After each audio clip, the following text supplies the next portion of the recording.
को लेकर बहस हो जाया करती। बसंत को लगता कि चाहे कुछ हो जाए उसका बेटा उसकी बात कभी नहीं टालेगा, तो अंजना को लगता कि पति भला उसकी बात कैसे नहीं मानेगा। ऐसे में अक्सर बेचारा सूरज धर्म संकट में फंस जाया करता कि आखिर माँ का पक्ष ले या बीवी का। एक रोज दोनों सास बहू खरीदारी करने जाती है। वैसे माँ जी, इस दुकान में साड़ी तो बहुत नए नए डिजाइन में है और ठीक दाम में भी मिल रही है। हाँ तो पूरे दुकान की साड़ियाँ मत खरीद लियो। अरे कोई भी एक साड़ी पसंद कर ले बहू, फालतू खर्चा करने की जरूरत नहीं है। मैं ना कभी फालतू खर्चा नहीं करती। वैसे भी मैंने ये साड़ी पसंद कर ली है। आप जरा वहां बैठिए, मैं वॉशरूम जाकर आती हूँ। सही है, ये जाएगी तो मैं सूरज के लिए एक शर्ट भी ले लूंगी, वरना मेरी देखा देखी ये भी उसके लिए कुछ खरीदेगी। अब हाँ ठीक है बहू, जा और आराम से आना। वॉशरूम के बहाने सूरज जी के लिए एक अच्छी सी शर्ट ले लेती हूँ, वो खुश हो जाएंगी। दोनों सास बहू एक दूसरे से छुपाकर सूरज के लिए अपनी अपनी पसंद की शर्ट ले लेती है और कुछ देर में खरीदारी करके लौट आती है। अगले दिन जब सूरज ऑफिस जाने के लिए तैयार होता है तभी अंजना उसे अपनी लाई शर्ट देती है। सुनिए जी, आज आप ऑफिस ना ये शर्ट पहन कर जाइए, मैंने आपके लिए पसंद की है। क्या बात है, मेरे लिए नई शर्ट? चलो मैं पहन कर देखता हूँ। सूरज शर्ट पहनने जा ही रहा था कि तभी बसंत भी अपनी खरीदी हुई शर्ट लेकर उसके कमरे में आती है। सूरज बेटा, हाय हाय, ये कैसे भद्दे से रंग की शर्ट पहन रहा है? ये पहन कर जाएगा ऑफिस, लोग क्या कहेंगे?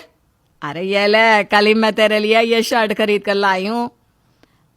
अभी माँ? अभी से तेरा क्या मतलब है बेटा? अच्छा माँ जी, इसलिए दुकान में आपने मुझसे कहा कि बहू आराम से आना, ताकि मुझसे छुपाकर आप शर्ट ले सके। अब मैं समझी, ये भद्दे से रंग की शर्ट तू लेकर आई है। बाथरूम के बहाने यही शर्ट लेने गई थी ना तू? अब दोनों एक दूसरे से छुपाकर मेरे लिए अलग अलग चीज क्यों खरीदती हो? आपसी सहमति से एक चीज भी तो खरीद सकती हो ना। बिल्कुल नहीं, क्योंकि इसकी पसंद से मेरी पसंद लाख गुना अच्छी है।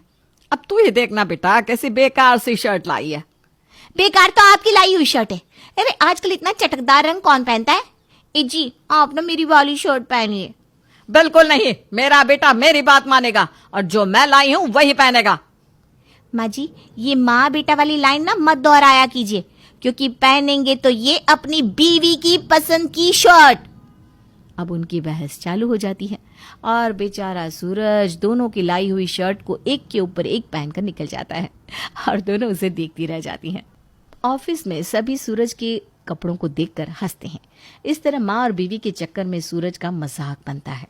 ऐसे ही समय बीतता है और सूरज अपनी माँ और पत्नी दोनों को ऐसी हरकतें और जिद न करने के लिए समझाता है, जिससे कुछ समय तो सब ठीक रहता है। एक रोज संडे के दिन, आज घर में कितनी शांति है, अच्छा लग रहा है। आज मैं खाना बाहर से ऑर्डर करता हूँ। हाय हाय, खाना बाहर से मंगवाएगा है मेरा बच्चा? तेरी माँ है ना, बोल तुझे क्या खाना है, मैं अभी बना देती हूँ, क्योंकि मैं तेरी बीवी की तरह आलसी नहीं हूँ। मैं और आलसी? अरे आपसे ज्यादा फुर्ती से काम करती हूँ मैं। बताइए जी, क्या खाना है आपको? चिटकियों में तैयार कर देती हूँ। अरे बहुत स्वादिष्ट खाना बनाना है, लोगों को पोपट नहीं जो चुटकियों में बन जाए। आई बड़ी। अरे बेटा तू मुझे बता क्या खाएगा? ठीक है माँ, आप कह रही हैं तो पाव भाजी बना दीजिए, बहुत दिन हो गए खाए हुए। सही कह रहे हैं आप, मैं ना अभी बना कर लाती हूँ। वैसे भी मुझे पता है आपको मेरे हाथ की पाव भाजी ज्यादा पसंद है ना? जब देखो बीच में अपनी नाक लेकर चली आती है। अरे मेरे बेटे ने मुझसे कहा है तो मैं बनाऊंगी, समझी? नहीं जी, मेरे पति की इच्छा है तो पत्नी पूरी करेगी। वैसे भी वो मुझे आपसे ज्यादा प्यार करते हैं, तो वो यही चाहेंगे कि वो मेरे हाथ की बनी पाव भाजी ही खाएं। अरे जा जा जा, एक बेटा अपनी माँ से ज्यादा प्यार किसी से कर ही नहीं सकता। क्यों बेटा, तू ही बता, मैं बनाऊं या बहू? हाँ, आज तो बता ही दीजिए आप। क्या मुसीबत है यार, हमेशा मेरे साथ ऐसा क्यों होता है? क्या बोलूं? अरे बोलना बेटा। मुझे किसी के हाथ का बना खाना नहीं खाना, क्योंकि आज खाना मैं बनाऊंगा। क्या? क्या? माँ और बीवी दोनों में से कोई नाराज ना हो, इसलिए सूरज अब रसोई में जाकर खुद ही बर्तनों से सर पीटने लगता है, क्योंकि उसने कह तो दिया था, लेकिन खाना बनाना क्या, उसे तो चाय तक उबालनी नहीं आती थी। लेकिन अब सास बहू आराम से टीवी देखती हैं और बेचारा बेटा रसोई में सब्जियां और मसाले के बीच उलझ जाता।